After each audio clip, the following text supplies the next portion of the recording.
So what happened, I figured I would have spent about $10 million by this point, right? Right. I spent nothing. You spent nothing. That's I great. spent nothing. Charlie, I've You know spent what? You are the zero. best politician out there. It's You gotta are be. the best politician No, out no, there. listen, You broke because, me. No, I was... Think about that. The guy who's got over 20% of the vote among 17 candidates hasn't spent a dime.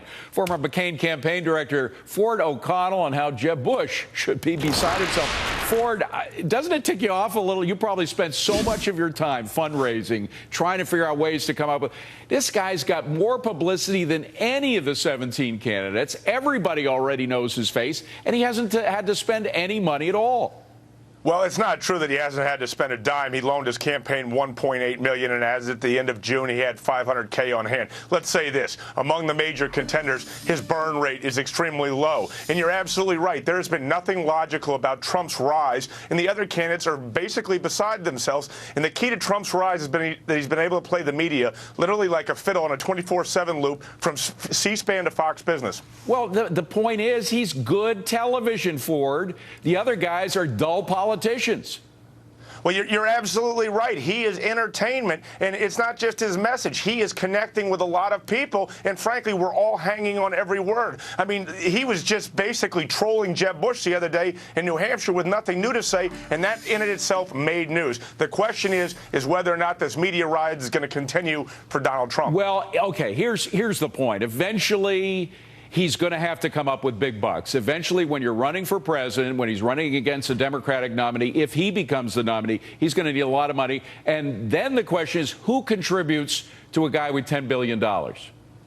Well, look, there's a lot of Republicans in particular. They may not like Donald Trump, but they certainly detest Hillary Clinton. And those are the folks that are going to donate to him if they think he can win. The question for Donald Trump is to continually show that he can beat Hillary Clinton in a head-to-head matchup. You know, just a month ago, he was trailing her by 17. Now he's only down to her by 5, and he's doing very well in certain key states like Florida and Ohio against her. Okay, so even though he claims to have $10 billion, and he's clearly a billionaire, even though he's a billionaire and has said he'd spend $1 billion of his own money or would be willing to be president, you think he would be able to find people who would donate money to his campaign?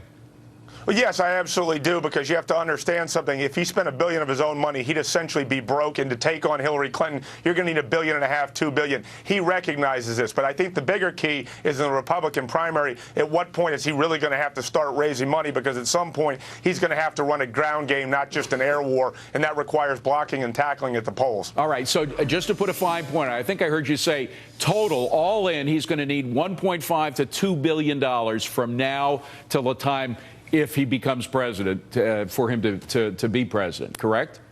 That's absolutely correct. And again, it depends on how much he spends in this primary and obviously whether or not he's actually the nominee. By the way, how much did McCain spend? McCain took matching funds, so I want to say it was around $700 million. $700 million. So the times have changed. We're more than double that right now. That's absolutely right, and it's going to continue this way. And I'm afraid that by the time we get to 2020, you may need $5 or $6 billion, because essentially we've jumped from $750 million, $780 million to $1 to $2 billion now. And frankly, you got to understand something else. It was actually Barack Obama who started this onslaught because he didn't take matching funds against John McCain. And now in the super PAC era, it's honestly how much can you amass and hoard? Right. It's so funny. The guys who say they're against big money in politics, they're the ones who actually started. Ford O'Connell. They're against it until they need it. I know. Former McCain campaign director. Good to see you, Ford. Thank you very much.